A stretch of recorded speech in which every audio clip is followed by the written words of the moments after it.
Hey everyone, welcome to Eastview Devotionals. Today's Thursday, so glad to be here with you all. Today we're going to talk about this idea of what does the word sanctify in, the word that we find within John 17. So what I'm going to do is I'm going to read these verses, John 17 through 19, and we'll unpack what this means. It says this, sanctify them in the truth.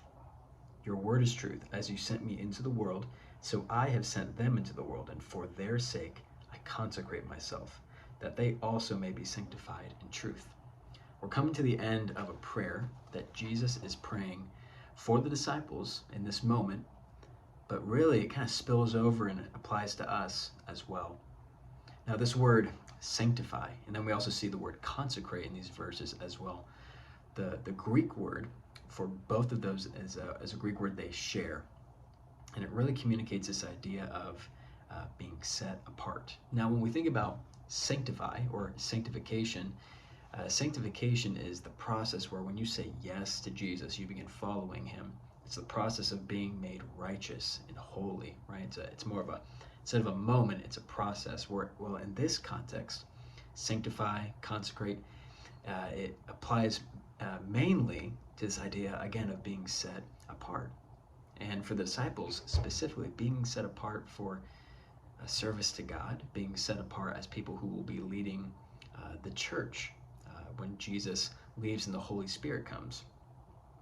What's interesting about this word, this was talked about in a story that I heard from a pastor, famous pastor, communicator, travels all over the world to speak. He was invited to speak at the Asbury revival. If you remember, this revival happened, I think, earlier this year. I'm forgetting specifically when it did happen.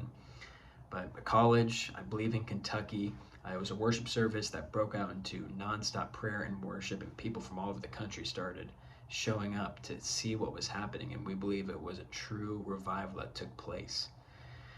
So they start inviting speakers from all over. This speaker that I mentioned shows up, and again, this guy speaks all over the place. He's just used to showing up, doing his deal, and then leaving.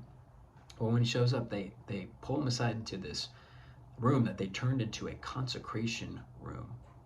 Basically, it's this idea of before he gets out to speak, they want to pray over him. They want to ask him a series of questions to prepare him mentally, spiritually, and emotionally for what he's about to encounter.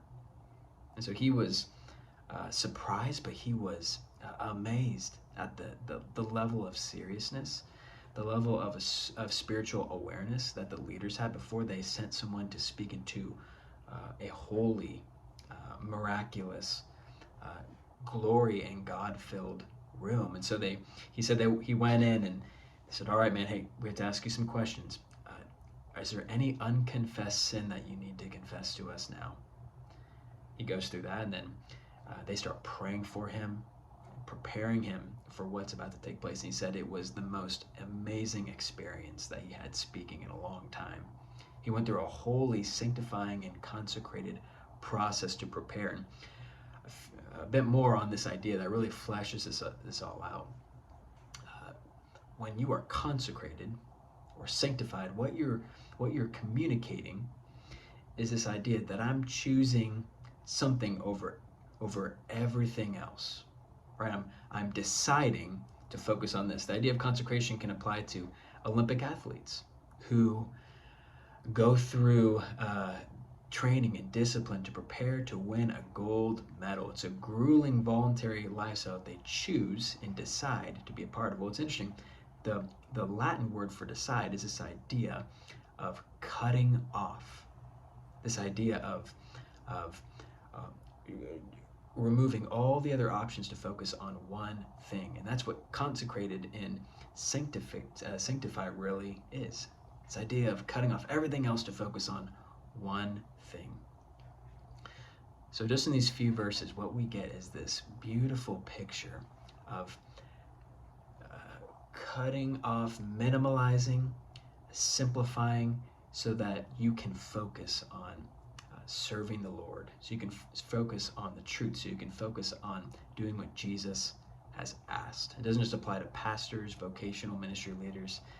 It can apply to you. If you love and follow Jesus, you want to serve him.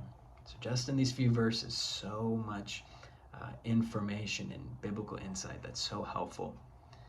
So as you go throughout the rest of your week into the weekend, think about how you might consecrate, sanctify, or be consecrated to serve the Lord, to follow Him. What are the areas in your life that you need to trim off or cut off so that you can follow Him closer, follow Him better? I'll leave that with you today, and I'll see you next Monday. Bye.